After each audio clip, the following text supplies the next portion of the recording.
Friends, good evening. जैसे कि मैंने अपने लास्ट वीडियो में कहा था कि हमारा जो नेक्स्ट वीडियो रहेगा वो एंशिएंट हिस्ट्री का जो स्मृतिज़ है उस स्मृतिज़ के बारे में रहेगा। और लास्ट हमारा पढ़ाई जो हमने की थी वो था लिटरेचर ऑफ वैदिक ट्रेडिशन, जहाँ हमने वेदांगास के बारे में पढ़ा था, जो 6 वेदांगास है उसके बारे में। सो फ्रेंड्स, आई थिंक कि आप में से जो भी मेरे इस चैनल को कंटिन्यू विजिट कर रहे हो, फॉलो कर रहे हो, और जो भी यूपीएससी उनमें से जो भी आप में से जो भी हो यूपीएससी के प्रिपरेशन में हो या कोई भी कॉम्पिटिटिव एग्जामिनेशंस के प्रिपरेशन में हो गवर्नमेंट का, आई थिंक कि आप जो भी हमने मतलब लास्ट वीडियो में हमने जो भी डिस्कस किया है वो आपने रिवीजन किया होगा, एंड तक देखा होगा। एंड शायद आप में से बहुत जनों को कुछ हद तक शायद हेल्प भी मिला होगा। सो नेक्स्ट आज का जो हमारा टॉपिक है वो रहेगा Smriti. So will start with Smriti. So friends, first ये है कि स्मृतिज जो है, स्मृति 6 स्मृति है। There are 6 famous Smritis. And I again repeat कि जो भी कीवर्ड्स रहेगा, जो भी की नेम्स रहेगा, वो सारा आपको मेरे सामने दिखेगा, मेरे साइड में आपको दिखेगा। आप हो सके तो वो सबको नोट डाउन कर लीजिए, क्योंकि अगर आप नोट डाउन करेंगे तो इसमें आपका प्रैक्टिस भी रहेगा, आपको याद भी रहेगा। एंड ओब्वियसली आप सुनिए। एंड एक ही बात कहनी है कि अगर कुछ गलती रहा इन्फॉर्मेशंस में देन प्लीज़ आप मुझे कमेंट कर सकते हो, मुझे सजेस्ट भी कर सकते हो। And so let's start with Smriti. So there are 6 famous Smriti. पहला है मनुस्मृति। तो उस मनुस्मृति जो है ये प्री गुप्ता पीरियड का है, and this is the oldest Smriti. Please note it down, Manusmriti. ये मनुस्मृति आपको मेरे साइड में दिख रहा है, प्लीज़ इसे नोट डाउन कर लीजिए, मनुस्मृति। एंड ये भी नोट डाउन कर लीजिए कि Manusmriti is the oldest Smriti. Okay. और ये मनुस्मृति के जो कमेंटेटर्स थे वो है विश्वरूपा, फिर मेघादिथि, फिर गोविंद राज, एंड लास्ट इज कुल्लुक भट्ट। ये सारा नाम भी आपको मेरे साइड में दिख रहा है, आप प्लीज़ इसे नोट डाउन कर लीजिए। फिर नेक्स्ट आता है यज्ञवल्क्य स्मृति। ये भी प्री गुप्ता पीरियड का है, और इनका भी जो कमेंटेटर्स है, इस पीरियड स्मृति का भी जो कमेंटेटर्स है वो है Vishvarupa, Jimutavahana, and next विंध्य अवेश्वर, and last is Aparaka. Aparaka जो है ये है the king of Silahara dynasty. Aparaka जो है last one, he is the king of Silahara dynasty. Please इसे आप नोट डाउन कर लीजिए, ये भी आपको मेरे साइड में दिख रहा है। आई रिपीट, जो नाम से जो कमेंटेटर्स का नाम है जो यज्ञवल्क्य स्मृति में, ये भी प्री गुप्ता पीरियड का स्मृति है। एंड पहला है विश्वरूपा, फिर है जिमुत भवन, फिर Vijnaneshwara, and last is Aparaka. Aparaka जो है ये he was the king of Silahara dynasty. ये आपको मेरे साइड में दिख रहा है, आप नोट डाउन कर लीजिए। फिर है नेक्स्ट है नारद स्मृति, ये भी प्री गुप्ता पीरियड का ही है। फिर उसके बाद आता है Parashara Smriti, this is also from Gupta period. फिर है Brihaspati Smriti, this is also from Gupta period. And next and the last is Katyayana Smriti, this is also from Gupta period. ये सारा नाम आपको मेरे साइड में दिख रहा है, दिखेगा, आप नोट डाउन कर लीजिए और प्लीज़ इसे रिवाइज भी कीजिए, क्योंकि ये सारा जो नेम्स है, ये की नेम्स जो है, ये सारा बहुत इंपॉर्टेंट है। फिर नेक्स्ट आते हैं हम महाकाव्यस में। मेनली देयर आर 2 महाकाव्यस। महाकाव्यस को हम एपिक्स भी कहते हैं, ये वर्ड भी आपको मेरे साइड में दिख रहा है, प्लीज़ नोट डाउन कर लीजिए। महाकाव्य को हम एपिक्स भी कहते हैं। तो महाकाव्य में जो है 2 महाकाव्य है। एक पहला है रामायण, जिसे वाल्मीकि ने लिखा था। फिर नेक्स्ट है महाभारत, जो वेदवस्य में लिखा गया था। ओके। तो वाल्मीकि ने ये रामायण लिखा था। अब रामायण जो है, ये रामायण को हम आदि काव्य भी कहते हैं। ये भी वर्ड आपको कहीं शायद सुनने में नहीं मिला होगा अभी तक। आप में से ऐसे बहुत जन हैं जिन्हें शायद पता नहीं होगा कि रामायण को आदि काव्य भी बोला जाता है, क्योंकि ये वर्ड बहुत से जीके बुक में नहीं रहता है। सो आई फिर से रिपीट करते हम कि रामायण को आदि काव्य भी बोला जाता है। ये वर्ड आपको भी मेरे साइड में दिखेगा, आप प्लीज़ इसे नोट डाउन कर लीजिए। फिर इस रामायण में जो है, अभी प्रेजेंटली इस रामायण में 24,000 श्लोक है। There presently in this Ramayana there are 24,000 श्लोक्स। और ओरिजिनली पहले इसमें 6,000 श्लोक्स थे, फिर लेटर में उसमें और 12,000 हुआ, फिर फाइनली नाउ देयर आर 24 श्लोक्स। Okay. And next we come to Mahabharata. Mahabharata is the longest epic of the world. ये विश्व का, पूरे विश्व का सबसे लंबा महाकाव्य है, एपिक है महाभारत। और महाभारत में भी अभी प्रेजेंटली 1 लाख श्लोक्स है, 1 लाख श्लोक्स है। और पहले इसका जो ओरिजिनल था, ओरिजिनली इसमें 8,800 जय थे, और समाहिता भी बाद में इसमें ऐड हुआ जो 24,000 थे। और अभी फ़िलहाल प्रेजेंटली वर्तमान में यहाँ 1,00,000 श्लोक है इन महाभारत, और ये विश्व का सबसे लंबा महाकाव्य है। It is the longest epic of the world.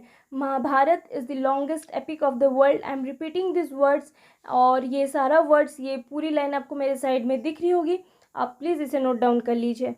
फिर next we come to Purana. Purana means क्या होता है?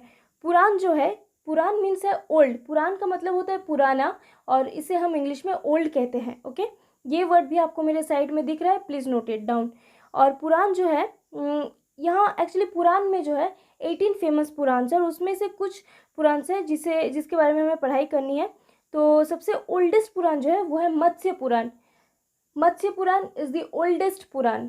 आई repeat, Matsya Purana is the oldest Purana. ये मत्स्य पुराण वर्ड आपको मेरे साइड में दिख रहा होगा, प्लीज़ इसे नोट कर लीजिए, because it is very important for any kind of competitive examination, चाहे वो यूपीएससी हो, बीपीएससी हो, किसी भी तरह का स्टेट लेवल का हो, और ओबियसली सेंट्रल का अगर हो। सो प्लीज़ इसे नोट कर लीजिए। पुराण में तो इस 18 पुराण में से कुछ फेमस पुराण है और कुछ इंपॉर्टेंट पुराण है जिसके बारे में हम जानेंगे, जिसके नामों को हम जानेंगे। सबसे पहला है भगवता, फिर आता है द विष्णु, फिर द वायु, और फिर द ब्रह्मनदा। ये सारा नाम आपको मेरे साइड में दिख रहा है, ये सारा आप नोट कर लीजिए। और क्योंकि ये प्रीलिम्स की तैयारी है, जैसे कि मैंने आपको पहले भी कहा था, एग्ज़ाम्स एकदम करीब आ चुके हैं, तो हमारा जो पढ़ाई है वो हमें बहुत ही सिलेक्टिव वे में करनी है, लेकिन सही से करनी है। ऐसा नहीं कि कुछ भी पढ़ते गए, कुछ भी पढ़ लिए और फिर पता नहीं एग्ज़ाम में हम सब क्या करेंगे, क्योंकि टाइम भी बहुत कम है, तो सिलेक्टिव वे में स्टडी कर रहे हैं। इन सारे पुराण के बारे में हम बाद में इसका डिटेलिंग करेंगे, तो अभी प्रीलिम्स के लिए इतना ही काफ़ी है।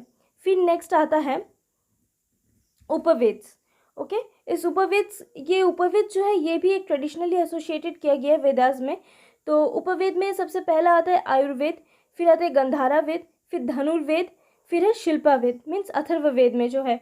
अब आयुर्वेदा जो है ये एसोसिएट किया गया था ऋग्वेद के साथ, और गंधार वेद जो है ये एसोसिएट किया था म्यूजिक के साथ, दैट इज़ फ्रॉम म्यूजिक, और this is associated with Samaveda. फिर धनुर्वेद जो है ये it is related to archery, जो कि एसोसिएट किया गया था यजुर्वेद के साथ। और फिर नेक्स्ट है शिल्पवेद, यानी अथर्ववेद के साथ इसको एसोसिएट किया गया था, अथर्ववेद के टाइम था, और यहाँ पे सारे साइंस ऑफ क्राफ्ट और वेल्थ के बारे में ही दिया हुआ है। विश्वकर्मा, ब्रैकेट में आप इसे नोट डाउन कर सकते हैं, विश्वकर्मा, ये भी आपको मेरे साइड में दिख रहा है, प्लीज़ इसे नोट डाउन कर लीजिए। फिर नेक्स्ट आता है ये तो रहा वैदिक के बारे में, जो एंशियंट वैदिक कल्चर था इसके बारे में। फिर नेक्स्ट हम आते हैं लेटर वैदिक पीरियड के बारे में। लेटर वैदिक पीरियड जो है ये है 1000 BC से लेकर 600 BC तक का पीरियड था लेटर वैदिक पीरियड। तो लेटर वैदिक पीरियड में सबसे पहला जो है हमें जियोग्राफिकल एरिया के बारे में जानना है, और ये बहुत ही इंपॉर्टेंट एक पार्ट है कि लेटर वैदिक पीरियड के बाद ही डायनेस्टीज आते हैं, नंदा डायनेस्टी और गुप्ता डायनेस्टी, सारा इसके बाद आता है। सो ये लेटर वैदिक पीरियड जो है इसे हमें बहुत अच्छे से पढ़ाई करनी है, लेकिन चूँकि जैसे कि मैंने पहले भी कहा है, चूँकि ये प्रीलिम्स की तैयारी हम कर रहे हैं तो सिलेक्टिव वे में स्टडी करेंगे, और इसके डिटेल्स में जो भी पढ़ाई है वो जब हम मेंस की तैयारी करेंगे तब मेरे उस मेंस के टाइम के वीडियोस में सारा दिया रहेगा। सो अभी लेटर वैदिक पीरियड का मैंने जो ड्यूरेशन बताया मैं फिर से रिपीट कर रही हूँ, 1000 BC टू 600 BC। ये भी आपको मेरे साइड में दिख रहा है, प्लीज़ इसे आप नोट डाउन कर लीजिए because this is very much important. Then geographical area के बारे में बताते हैं। ये लेटर वैदिक पीरियड जो है इस टाइम में जो आर्यंस थे ये सेटल करना शुरू किए थे इन मीन्स पूरे नॉर्दर्न इंडिया में, ये धीरे धीरे सेटल करना स्टार्ट किए थे, और इनका जो कल्चर था वो भी शिफ्ट हुआ था सरस्वती और गंगा नदी के आसपास में। ओके, फिर ये कुछ और भी रिवर्स उसके बाद यहाँ मेंशंस किया गया कि उनका जो सेटल्स था, जो वो सेटल करे थे, उनका जो भी सेटलमेंट्स था वो फिर धीरे धीरे और भी कई नदियों के सामने हुआ, जैसे कि नर्मदा, सदानीरा और चांबल। ये नर्मदा, सदानीरा और चांबल, ये तीनों नाम आपको मेरे साइड में दिख रहा है, प्लीज़ आप इसे भी नोट डाउन कर लीजिए। फिर नेक्स्ट जो आता है इसके बाद महाजन इकोनॉमी आता है। इकोनॉमी में महाजनपदास के बारे में हमें पढ़नी है, और महाजनपदा में क्या है, महाजनपदा एक मॉडर्न एरिया था जिसका अलग से कैपिटल किया हुआ था, और इसका जो पीरियड है ये था 600 BC टू 325 BC। महाजनपदास का पीरियड था 600 BC टू 325 BC। ओके, ये भी आपको मेरे साइड में दिख रहा है, प्लीज़ आप इसे भी नोट कर लीजिए। और इस महाजनपदास का जो डिटेल है पार्ट है वो भी हम मेंस की पढ़ाई में करेंगे। और फिर जो है फिर आता है जो मगधा जो थे उनका राइज हुआ था। अब हमें जानना है कि मगधा का जो पॉलिटिकल हिस्ट्री था वो क्या था, और मगधा को जो सक्सेस मिला था कि उनको सक्सेस कैसे मिला था, उनके सक्सेस के पीछे का रीज़न क्या था वो जानना है। तो मगधा का जो था उनका पॉलिटिकल हिस्ट्री यही था कि वो 6th सेंचुरी BC में बहुत स्ट्रगल हुआ, और उस 6th सेंचुरी BC के टाइम में 4 स्टेट के साथ बीच में स्ट्रगल होता था। There was a struggle between 4 states. वो चारों स्टेट क्या क्या था? Magadha, Kosala, Vatsa and Avanti. I repeat, Magadha, Kosala, Vatsa and Avanti. ये चारों नाम आपको मेरे साइड में दिखा है, आप प्लीज़ इसे नोट डाउन कर लीजिए। एंड फिर क्या हुआ, ये सारा जो लड़ाई थी, ये this struggle was for supremacy. And फिर नेक्स्ट अल्टीमेटली जो किंगडम था वो मगधा को इमर्ज किया, वो मगधा को मिला। And as a final result they got the success. अब हमें ये जानना है कि मगधा को सक्सेस क्यों मिला और कैसे मिला। तो जैसे कि मैंने पहले भी कहा, मैं फिर रिपीट कर रही हूँ क्योंकि ये प्रीलिम्स की तैयारी है, तो जो रीजंस था इनके सक्सेस का वो हम वेरी शॉर्ट वे में जाएंगे, बट जो रीज़न था वो अच्छे से पढ़ाई करेंगे। लेकिन उसका जो डिटेलिंग पार्ट है वो हम मेंस की पढ़ाई में करेंगे। तो मेरे मेंस का जो वीडियोस रहेगा उसमें उसका डिटेलिंग रहेगा, पर अभी हम इसका जो रीजंस था उसका हम एज अ पॉइंट वाइज हम उसको गो थ्रू करेंगे। तो पहला रीज़न जो था, मगधा को एक एडवांटेज मिला था जियोग्राफिकल एरिया का। कैसे? क्योंकि वो जिस पार्ट में थे, मगधा का जो अर्लीस्ट कैपिटल था वो एरिया में आयरन बहुत ज़्यादा था। This area was actually very rich in iron, और उस जगह का नाम था राजगीर। प्लीज़ ये नाम आप नोट डाउन कर लीजिए, ये नाम भी आपको मेरे साइड में दिख रहा है, तो आप इसे नोट डाउन कर लीजिए। तो चूँकि वहाँ पे आयरन बहुत ज़्यादा था, तो वो अपने वेपन्स बनाने में वो कामयाब रहे, क्योंकि उनका जो आगे की जो लड़ाई है उस लड़ाई में वेपन्स बहुत ज़रूरी थी, मेटल वेपन्स, और वहाँ पे आयरन ज़्यादा था तो वो अपना वेपन्स खुद ही बनाए थे। तो ये एक रीज़न था उनके सक्सेस का।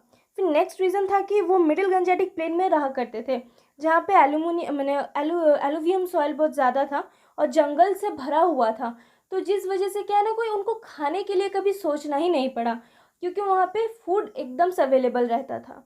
और थर्ड ये रीज़न था कि वहाँ पे एक स्पेशल एडवांटेज मिला था मिलिट्री ऑर्गेनाइजेशन का। क्यों वहाँ पे मिलिट्री ऑर्गेनाइजेशन का स्पेशल एडवांटेज मिला था? क्योंकि वो जगह, एक तो आयरन वहाँ पे ज़्यादा था तो वेपन्स भी ज़्यादा क्रिएट किया जाता था, एंड नेक्स्ट जैसे कि हमने कहा वहाँ पे जंगल एरियाज़ थे और वो मिडिल गंजेटिक प्लेन में थे, तो वो एलुवियम सॉइल था और फॉरेस्ट एरिया था, तो वहाँ पे खाने का भी कोई दिक्कत नहीं था, जिस वजह से उन्हें मिलिट्री फोर्स भी अच्छा मिला। तो ये 3 बेसिक रीज़न थे मगधा का जो सक्सेस था उसका। फिर नेक्स्ट हम जाएंगे हरण्यका डायनेस्टी, लेकिन वो मेरे नेक्स्ट वीडियो में रहेगा। इस वीडियो में यही जो वैदिक कल्चर था यहाँ तक ख़त्म किए हम। लेटर वैदिक पीरियड भी ख़त्म हुआ और जो प्री वैदिक पीरियड भी हमने पढ़े थे वो भी ख़त्म हुआ। सो नेक्स्ट जो रहेगा वो रहेगा हरण्यका डायनेस्टी, लेकिन वो मेरे नेक्स्ट वीडियो में रहेगा। तो हम आगे की पढ़ाई अपने नेक्स्ट वीडियो में करेंगे। ये भी एंशिएंट हिस्ट्री से ही है। अब डायनेस्टी के बाद हम धीरे धीरे मिडाइवल में जाएंगे। तो फ्रेंड्स यही कहना है कि अगर जो भी हमने डिस्कस किया, जो भी हमने बताया, आपस में डिस्कस हुआ, अगर उसमें कुछ भी गलत आपको लगे कि कोई इन्फॉर्मेशन हमने दिया जो कि गलत है, तो आप उसे प्लीज़ कमेंट कर सकते हो। और आप में से जो भी मेरे साथ कांटेक्ट में हो वो आप मुझे कांटेक्ट भी कर सकते हो, और अगर कोई डाउट रहा तो वो भी आप मुझसे क्लैरिफाई कर सकते हो। तो फ्रेंड्स अब आगे आप सोच लीजिए कि क्या करना है, किस तरह से पढ़ाई करनी है, कैसे अपनी स्ट्रैटेजी बनानी है और क्या क्या बुक्स फॉलो करनी है, और किस तरह से अपना नोट्स भी हमें कंप्लीट करना है। लेकिन यही बात फिर से बताऊंगी कि चूँकि ये प्रीलिम्स की तैयारी है, सो डिटेल में स्टडी करेंगे, लेकिन बहुत सिलेक्टिव स्टडी करेंगे, और मेन जो उसका डिटेलिंग पार्ट रहेगा वो हम जब मेंस की तैयारी करेंगे तब रहेगा, तब के वीडियोस में वो सारा डिटेल आपको मिल जाएगा। तो यही कहना है कि मेरा जो वीडियोस है, मेरे जो चैनल है, इस चैनल को आप सब्सक्राइब करें, जितना हो सके मेरे वीडियोस का जो लिंक है वो आप शेयर करें, ताकि ये इन्फॉर्मेटिव वीडियोस काफ़ी लोगों तक जाए जो यूपीएससी हो या चाहे कोई भी तरह का कॉम्पिटिटिव एग्जामिनेशंस की तैयारी में जुटे हुए हो, उनको कुछ हद तक हेल्प मिले। और अगर मेरे वीडियोस में कुछ गलती रहा, मेरे इन्फॉर्मेशंस में अगर कुछ गलती रहा, तो वो भी आप मुझे कमेंट करो, वो भी मैं भी जान सकूँ। और जैसे कि मेरा चैनल का नाम है यूवी चेंज और इसका एक विज़न है कि आप और हम मिलके एक बदलाव लाएंगे, एक चेंज लाएंगे। तो उसी विज़न के तौर से मैं कह रही हूँ कि जितना हो सके मेरे चैनल को सब्सक्राइब कीजिए। आप में से जितने लोग हैं, जो भी मेरे वीडियोस को देख रहे हैं इस वक्त, प्लीज़ मेरे चैनल को सब्सक्राइब कीजिए और जो बेल आइकन दिया हुआ है उसको क्लिक कीजिए ताकि मेरे नेक्स्ट वीडियोस का नोटिफिकेशन आपको मिलता रहे, आप मेरे चैनल के साथ अपडेटेड रहे। कंटिन्यू मेरा चैनल मतलब क्योंकि यहाँ पे यूपीएससी का पढ़ाई हो रहा है, पढ़ाई में सिर्फ एक डिस्कशन हो रहा है, तो यूपीएससी जैसा कि कंटिन्यूटी बहुत इंपॉर्टेंट है।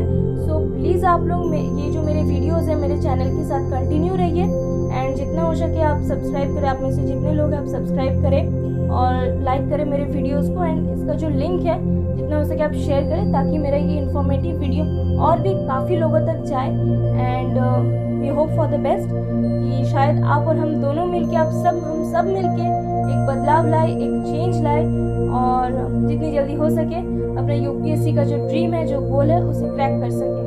सो thank you and wait for the next video.